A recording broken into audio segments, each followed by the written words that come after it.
by saying this, but this very broad definition of freedom that is used to, for example, justify gay marriage is being advanced not just by radical leftists, but by libertarians as well, and even some conservatives. But the reason the whole issue of freedom is working against, Ron Paul said something, and I've mentioned this before, his so-called farewell address to Congress when he left. Last speech for leaving the House of Representatives. He said he couldn't believe how difficult it was, or is, to sell freedom to people. Now, he meant freedom from government, self-reliance, responsibility, taking control of your own life and making the most of it is a concept. The Republican National Convention was, my gosh, that was, from the standpoint of timely and timeless American tradition, it was perfect. One story after another of how up from nothing success occurred. Hard work. People smirk now when you tell them that kind of a story. Yeah, I worked hard. You can see it, too. You can watch people react to a politician on TV or anybody who talks about, I came from nothing. I worked really hard. My parents raised me right. I remember doing 2 or 3 jobs, putting my way through school, and people smirk at it now. And what's happened is that the Democrats, the left, have successfully convinced people that they are the party of freedom. They are the party of liberation. That they free people from constraints or bondage or what have you.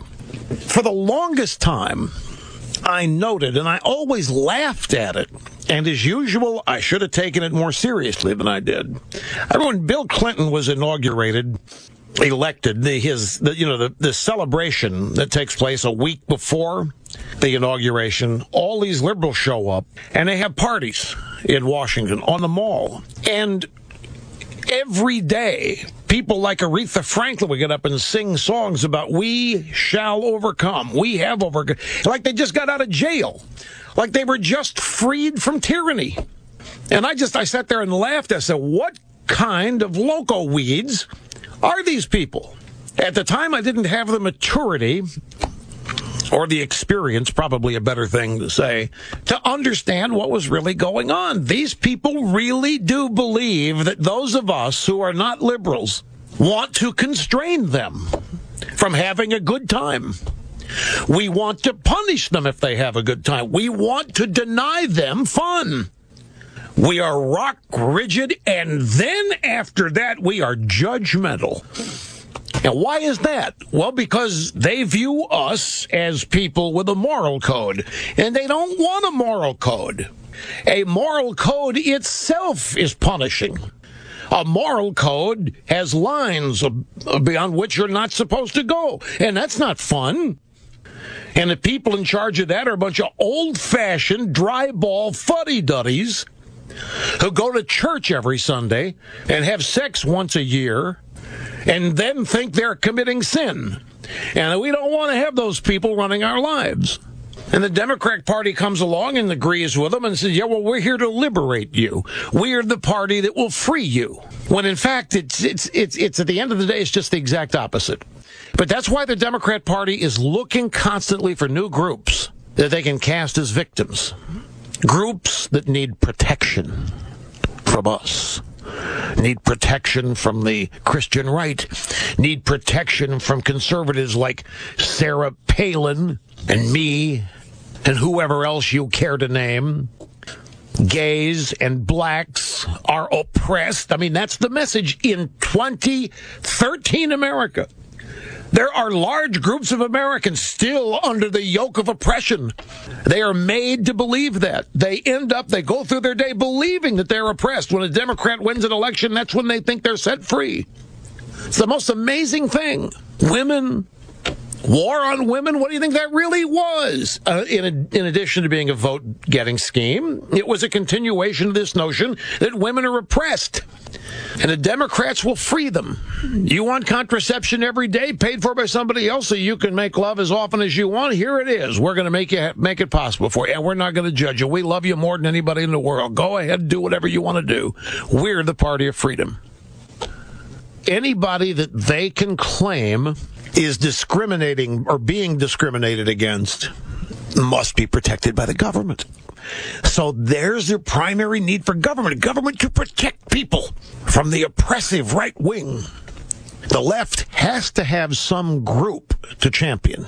So gay marriage, gay rights is the new cause célèbre of the day. And at the same time, the left needs a group to champion. They need a group to demonize. And the group to demonize, of course, the people who are opposed to gay marriage. And to give young people the sense of being part of some recreation of the Civil Rights Act, to give young people the illusory idea that they are part of some big movement that is championing freedom and love and all of these wonderful, just horizon expanding things that the Republican Party doesn't want you to do. They don't want you to do that. They don't want you to do that. They don't want you to have any fun over there, no fun over here. But we, the Democrats, are here to liberate you. That's why Obama had to make a big deal out of pretending he was at Selma when he couldn't find it on a map before that day. He had to pretend he was part of it. Civil rights movement. But if you notice, blacks have never been liberated, have they? The really, truly liberated blacks are conservative Republican blacks, and look what happens to them, and look what's said about them. The left portrays these people or themselves as the great liberators of everybody, the champions of freedom, when in reality, that's who we are. Now, I ran across something. There's a book out there. I had not heard of this book. It's by Os Guinness. Maybe some of you have heard of Os Guinness. His book is A Free People's Suicide: Sustainable Freedom and the American Future. And I want to read you just a short little paragraph excerpt that I think is probably a summary, a teaser summary of the book.